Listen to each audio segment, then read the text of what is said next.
Imagine waking up to great news. Your boss calls and says your salary just jumped 20%. You rush out to celebrate, maybe grab breakfast at your favorite diner. But the bill shocks you. That coffee and meal you always get for $10 now costs $12. Gas for your car, usually $50 to fill up, hits $60. Confused, you check the news. Inflation is back, they say.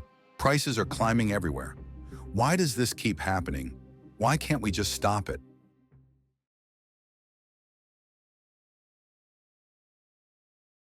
Picture a family of 3 in Ohio, 2 parents and a kid. They earn $4,000 a month together. 2 years ago, that money covered rent, groceries, clothes for the child, and gas for their commutes. Then prices started rising. Today, that same $4,000 barely pays rent and food for the adults. The kid now stays with grandparents out of state because daycare costs too much. Inflation does this. It pushes prices up over time, shrinking what your money can buy. So why don't we ditch it for good? Look at gas stations first. When fuel prices jump, like they did in America during 2022, everything else follows. A truck driver needs gas to deliver bread to stores. Bakers need electricity to make that bread. If gas and power cost more, bread prices climb too. Data backs this up.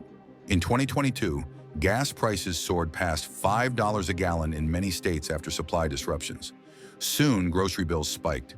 Inflation isn't just one thing going wrong, it's a chain reaction. Essential goods get pricier and the rest tags along. Inflation isn't new. America has seen it swirl through history, strong or weak. Think back to the 1970s. Gas lines stretched for blocks, and prices doubled in a few years. Economists tracked 3 big triggers then, and they still apply. First, too much spending. Second, rising costs. Third, dollar troubles. These keep inflation spinning. Can't we break the cycle? Let's dig into each one and see why it's tough. 1970 started with Americans buying big. Cars, homes, appliances. Demand boomed after years of growth. Stores couldn't keep up. Picture a burger joint swamped with orders. They run low on beef and buns. The owner hires more cooks, pays them extra, and buys more supplies. Burgers jumped from 50 cents to 75 cents to cover it. That's demand pull inflation. In 2020, it happened again. During the pandemic, hand sanitizer and masks flew off shelves. Demand spiked, supply lagged, and prices shot up. When everyone wants more than the economy can make, prices rise. Stopping that means slowing spending. But who wants less? 2022 brought another twist. Russia's war in Ukraine and Red Sea shipping attacks cut oil supplies. Gas prices in America hit record highs, over $5 a gallon in June. Truckers paid more to deliver goods. Factories paid more for power. A loaf of bread that cost $2 in 2021 hit $2.50 by late 2022. This is cost-push inflation. When raw materials like oil or metals get expensive, everything does. Europe felt it too. Oil disruptions drove their prices wild. America can't control global oil, so this swirl keeps turning. August 2015 showed a different angle. China weakened its currency, making their goods cheaper worldwide. American shoppers bought more Chinese stuff, think toys or clothes, but flip it around. If the dollar weakens, imports cost more here. Businesses pay extra for foreign steel or tech parts. A car factory in Detroit might raise prices to offset that. In 2022, the dollar stayed strong, but past dips, like in the 1980s, fueled inflation swirls. Exchange rates shift demand and costs. America trades globally, so this trigger won't quit. Consider Argentina's economic turmoil in 2023, a stark warning about unchecked inflation. In just 2 months, prices surged dramatically, with inflation surpassing 200%. Everyday essentials became quickly unaffordable, as food and basic goods rose sharply, often doubling or more in price. Businesses struggled, many shrinking or closing altogether, leading to layoffs and reduced economic activity. Government tax revenues dwindled as the economic slowdown intensified. Meanwhile, the nation's public debt ballooned, reaching 94% of its total annual economic output. Facing these severe pressures, Argentina's government resorted to printing additional currency to cover budget shortfalls. However, this only worsened inflation, creating a destructive cycle.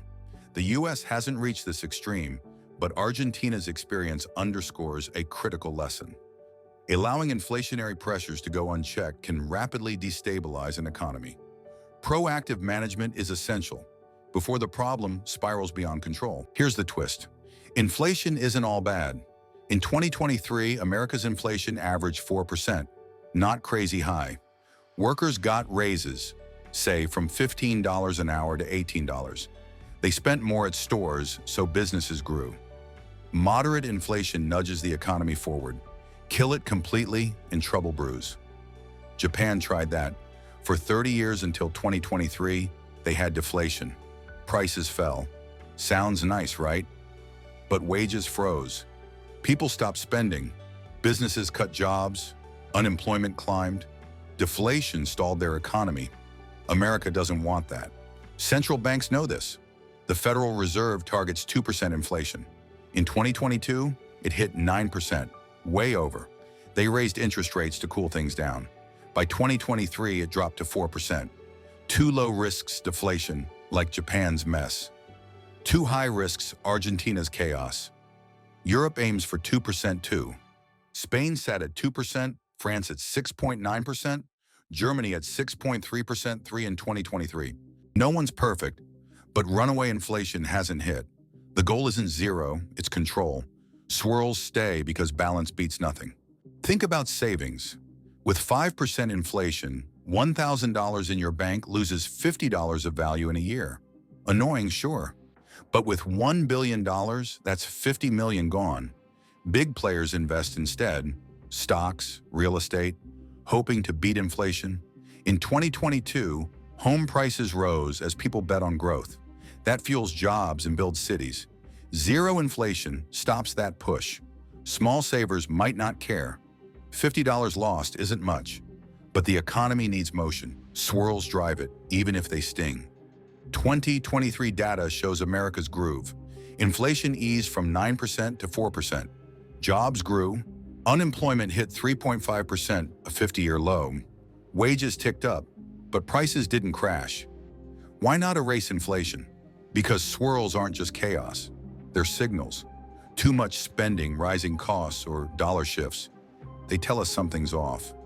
Fixing them fully means slowing everything. Argentina's spiral warns of excess. Japan's stall warns of nothing. America picks the middle, swirls and all. So next time your coffee costs more, ask, is zero worth the freeze?